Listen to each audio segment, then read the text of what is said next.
हम सभी अपनी दिव्य दृष्टि से अपने पुत्रों को ढूंढते हैं।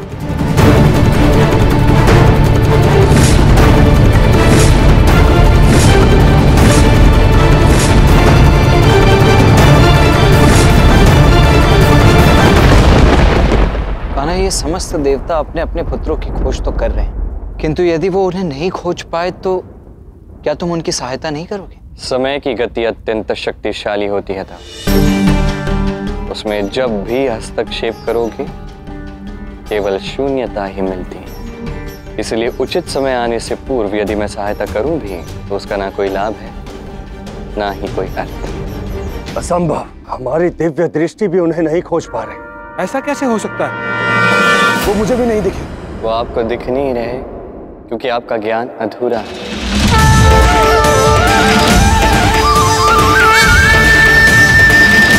संसार में कुछ भी प्राप्त करने के लिए पूर्ण ज्ञान का प्रकाश आवश्यक है, प्रकृति का प्रकाश आवश्यक है। प्रकाश अर्थात सूर्य, बिना सूर्य के कुछ भी संभव नहीं।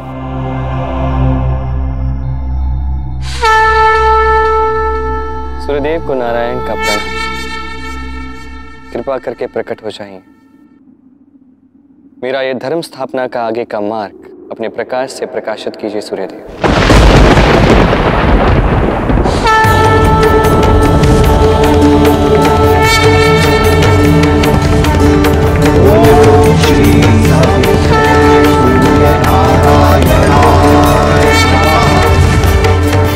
किंतु कान्हा, कुंती पुत्रों को खोजने के इस कार्य में भला सूर्यदेव का क्या संबंध?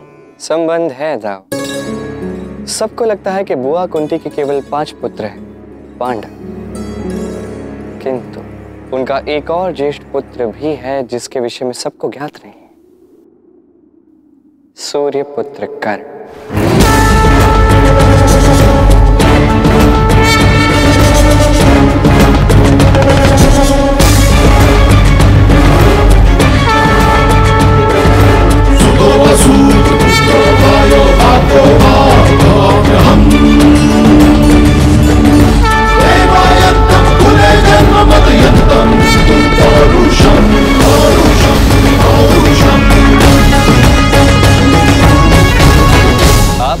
पुत्रों को खोजने गए तो आपके पास प्रकाश ही नहीं था, भला कैसे खोजते? हमें तो ज्ञात ही नहीं था कि पृथ्वी लोक पर एक देवांश सूर्यदेव का भी है।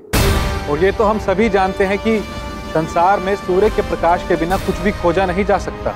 सूर्यदेव, कृपा करके हमें बताइए कि हमारे पुत्र कहाँ हैं? लाक्षा ग्रहण से बचने के बाद पांडव वही ब्राह्मण के वेश में कांपिल्य में निवास कर रहे हैं।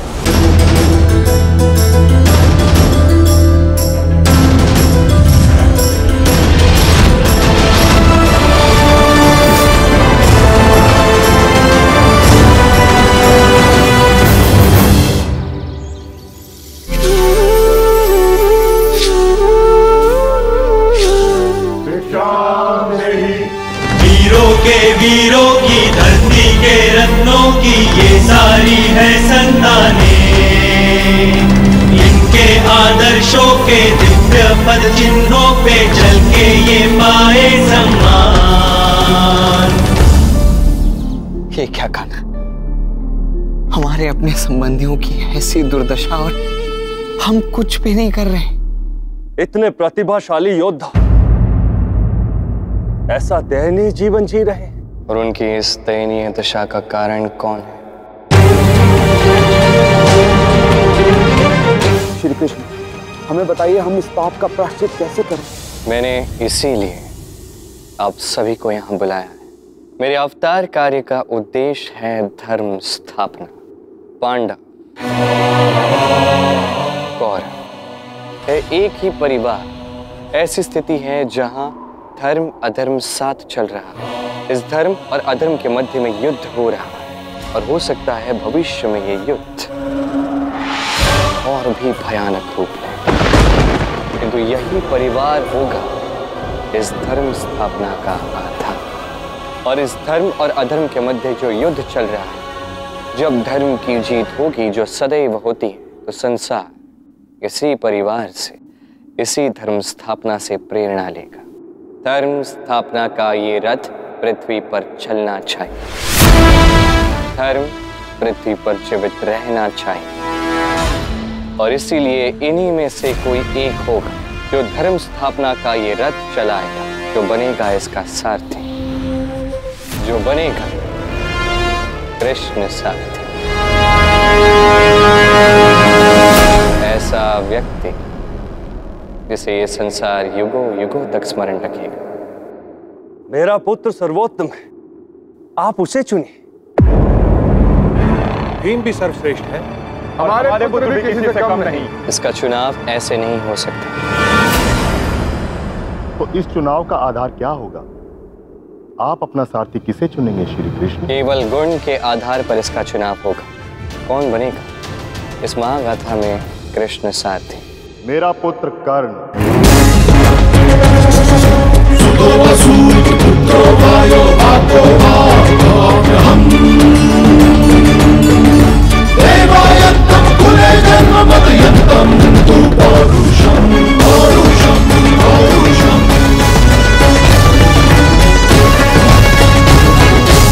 पीछे से आक्रमण करने वाले आते हैं, याचक नहीं। कहिए, क्या मांगने आए हैं आप? अंगराज, जो मैं मांगूंगा क्या आप वो दे पाएंगे? मेरी प्रतिज्ञा है कि सूर्य देव को जल चढ़ाते समय यदि कोई भी मुझसे याचना करता है तो मैं उनकी याचना पूर्ण करता हूं। आप मेरी प्रतिज्ञा का उपहास ना करें, मांगिए। आपको क्या चाहिए? मेरा राज्य, मेरी सेना, धन या स्वयं मैं? यदि आप चाहेंगे तो मैं आजीवन आपका सेवक बनकर आपकी सेवा भी करूंगा, परंतु मैं अपनी प्रतिज्ञा नहीं तोड़ूंगा। ठीक है, तब तो मैं आपको ही मांगता हूं। अवश्य, किंतु उद्देश्य तो बताइए। मेरी पुत्रियों की रक्षा केवल आप कर सकते हैं। आपको मेरे साथ चलना होगा। अर्थात? मैंने एक धनी व्यक्ति से ऋण लिया था, जिसे मैं समय पर सुसमय चुका भी रहा हूँ, किंतु उसकी कुदृष्टि मेरी 4 कन्याओं पर है। इसीलिए वह ऋण समय पर न चुकाने का आरोप लगाकर मेरी कन्याओं का हरण करना चाह रहा है अपने सैनिकों को भेजकर। आपको मेरे साथ ही चलना होगा, क्योंकि कुछ ही समय में उसकी सेना मेरे गांव पहुंच भी गई होगी। कहाँ है आपका गांव? उत्तर की ओर, यहाँ से 20 कोस दूर। हमें माफ कर दीजिए। हाँ। सैनिकों, ले चलो इन सबको, मैं इन सबको अपनी दासी बनाऊंगा। चलो।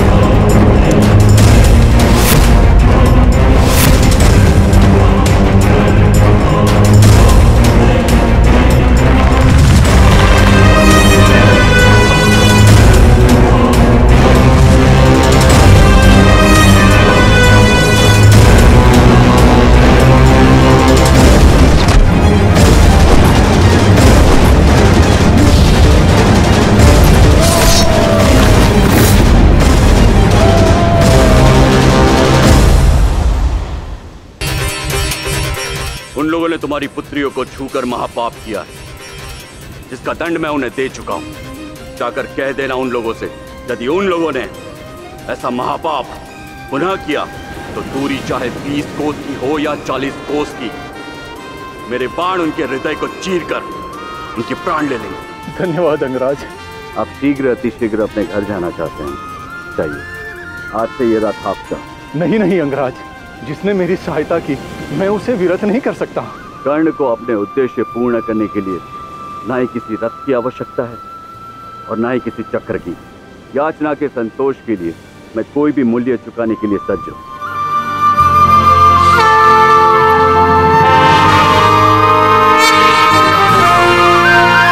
मेरा पुत्र महादानी भी है और वीर भी, और वो सर्वश्रेष्ठ धनुर्धर भी है।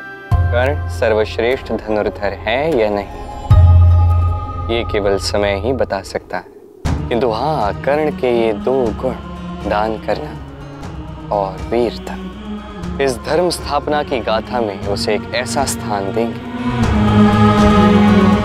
जो कभी किसी और का नहीं हो सकता। कर्ण मेरा सारथी बनेगा या नहीं ये कहना कठिन है, क्योंकि हमें अन्य पांडवों को जानने का भी अवसर मिलना चाहिए। धर्मराज, आप बताइए, आपके पुत्र को मैं सारथी के रूप में क्यों चुनूं? आपका सारथी बनने के योग्य मेरा ही पुत्र है श्री कृष्ण, क्योंकि वो धर्म का ज्ञानी है, तपस्वी है, धर्म स्थापना के लिए सबसे अधिक श्रेष्ठ है। वो है मेरा पुत्र युधिष्ठिर।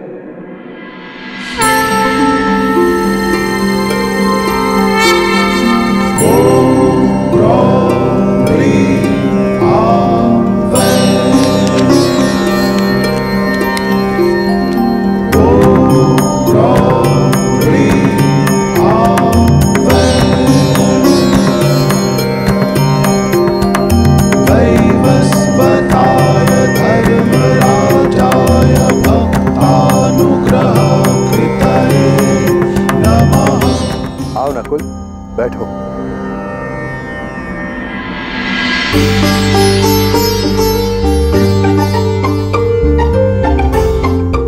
ज्येष्ठ, आपने मुझे पुनः पहचान लिया, कैसे? तुम्हारे पग चापों से।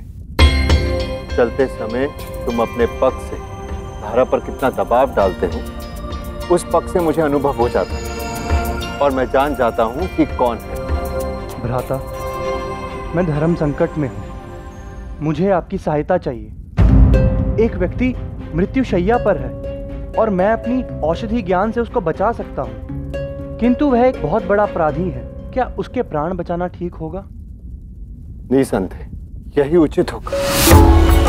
नकुल, तुम इस पृथ्वी के सबसे बड़े वैद्य हो और एक वैद्य का धर्म रोगी का उपचार करना, फिर रोगी चाहे जो भी हो। और रही बात उसके अपराध की, तो उसका न्याय करना राजकर्मियों का धर्म है। और ये जानते हुए यदि तुमने उसे मरने दिया तो ये अपराध होगा। तुम उसे बचाओ और सैनिकों को उसे बंदी बनाने दो। इस प्रकार तुम अपने धर्म का पालन करोगे और सैनिक अपने धर्म का। यही धर्म चक्र है नकुल, जहां एक कर्म से दूसरा प्रभावित होता है। और जब एक व्यक्ति धर्म पर चलने लगता है तो सारा संसार उस कड़ी में जुड़ता जाता है। युधिष्ठिर का धर्मवाद सबसे श्रेष्ठ है। देखा आपने, उसने एक धर्म वचन से कितने लोगों के धर्मों का पालन करवा दिया। श्री कृष्ण, आप युधिष्ठिर को ही चुन लीजिए। धर्म की स्थापना के लिए सिर्फ ज्ञान ही नहीं, और भी बहुत चीजों की आवश्यकता है। मेरा पुत्र नकुल, उसके गुण के बारे में तो आपको पता ही है।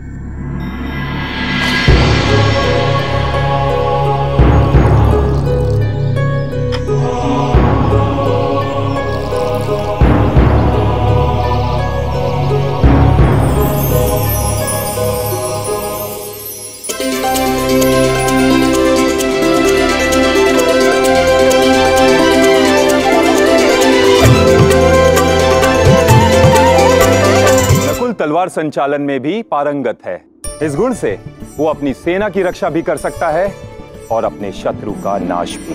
जीवन और मृत्यु दोनों पे उसको पूर्ण नियंत्रण है। और ऐसा ही व्यक्ति धर्म सारथी बनने के लिए उचित है। नहीं श्री कृष्ण, सहदेव है सबसे सुपात्र, ये देखिए उनके गुण।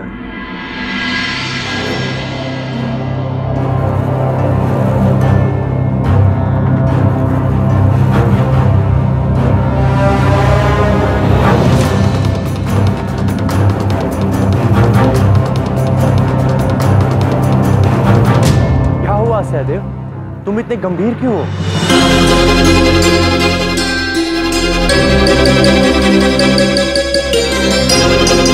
ग्रहों की महादशा बदल चुकी है। एक बड़े महाकार्य का चक्र प्रारंभ हो चुका है, जिसमें देवता और मनुष्य दोनों को ही सहयोग देना होगा। सबको मिलकर भाग लेना होगा। इस धरा का स्वरूप और इतिहास दोनों ही बदलने वाले हैं। श्री कृष्ण, यहाँ आपने धर्म की स्थापना आरंभ की और वहां सहदेव ने अपने ज्योतिष शास्त्र से आने वाले भविष्य का पता भी लगा लिया। समय का, भविष्य का ज्ञान है उसे। ऐसा सारथी सदैव आपको उचित दिशा में लेकर जाएगा। यही नहीं, अनेक युद्धों को जीतने वाला सर्वशक्तिशाली योद्धा है वो। समय और शक्ति दोनों सहदेव के नियंत्रण में है। अब सबका तर्क उचित है, किंतु यह अवसर देवराज इंद्र और वायुदेव को भी तो मिलना चाहिए। तो कहिए वायुदेव, आपको क्या लगता है भीम मेरा सारथी कैसे बन सकता है? भीम से योग्य तो कोई हो ही नहीं सकता। आप स्वयं देख लीजिए श्री कृष्ण।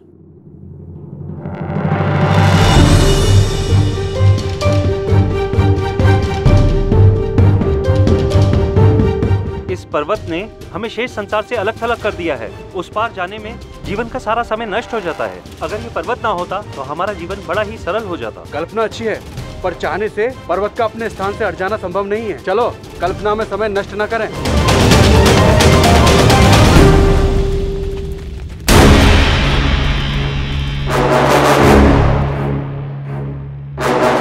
यदि ठान लिया तो पर्वत के भी पांव उखाड़े जा सकते हैं।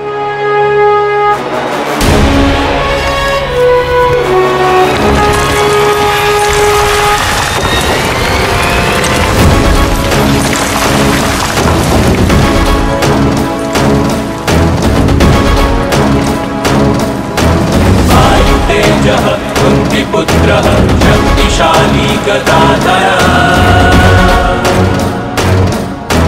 मानवस्य नाशकर्ता भीमकर्मावृकोदरः।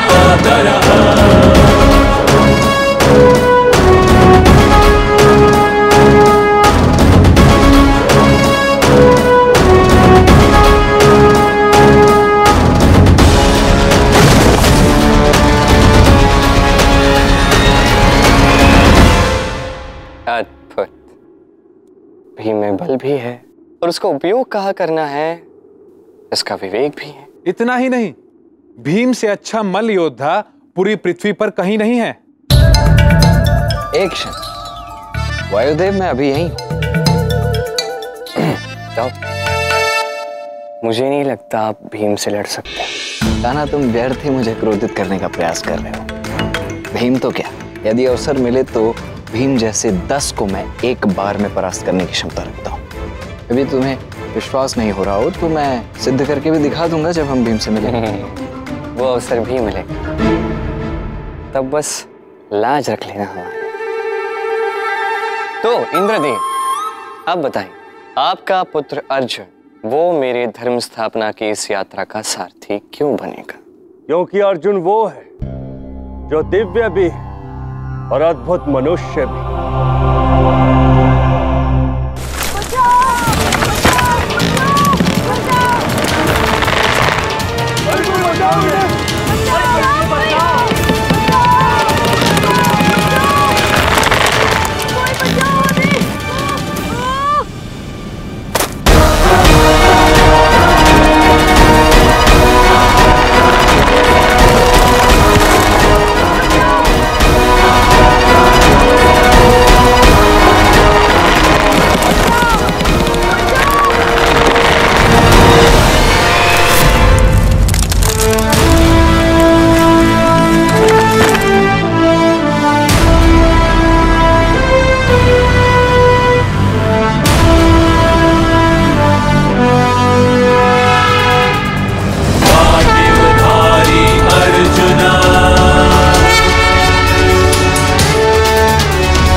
कृष्णश्च सत्यवागा सिंहान्योऽपि भविता अर्जुनः भविता अर्जुनः भविता अर्जुनः योद्धा अर्जुनः।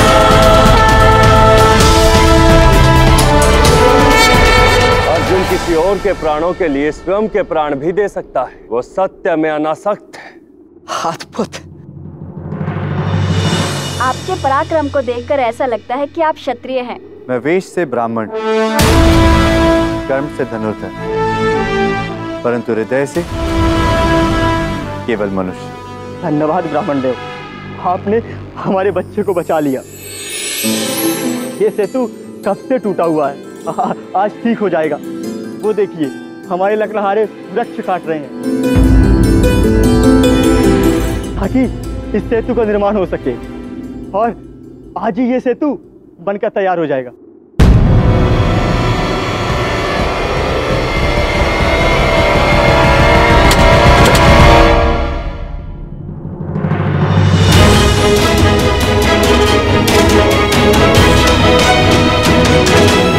अभी तक हम आपकी प्रशंसा कर रहे थे, लेकिन आपने हमारे कार्य में बाधा डाल दी। अगर ये वृक्ष नहीं कटे तो सेतु का निर्माण कैसे हो पाएगा? मनुष्य होना केवल अपने स्वार्थ के लिए प्रकृति को नष्ट करना नहीं है, बल्कि प्रकृति के साथ मिलकर जीना है। आपका सेतु तो बन जाए, परंतु उन पक्षियों का क्या, जिनके घोंसले इन वृक्षों पर बने हैं? तो क्या करें? हम अपने बच्चे को ऐसे ही बनने दें? नहीं, यदि आप लोग मुझे एक वचन दे तो मैं आपके लिए सेतु बना दूंगा। आप लोग कभी कोई वृक्ष नहीं काटेंगे। हम वचन देते हैं, पर बिन लकड़ी की ये सेतु बनाकर तो दिखाओ।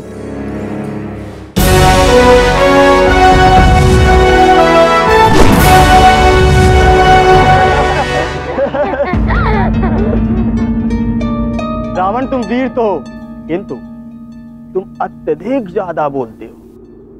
वो बाण मछलियों को सचेत करने के लिए थे। बाणों के हलचल से वो मछलियां इस क्षेत्र से दूर चली जाएंगी, ताकि सेतु के निर्माण में उन्हें कोई हानि ना पहुंचे।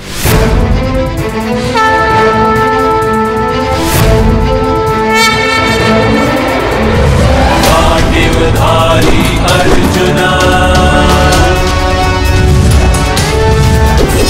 महेश्वासा धनंजया।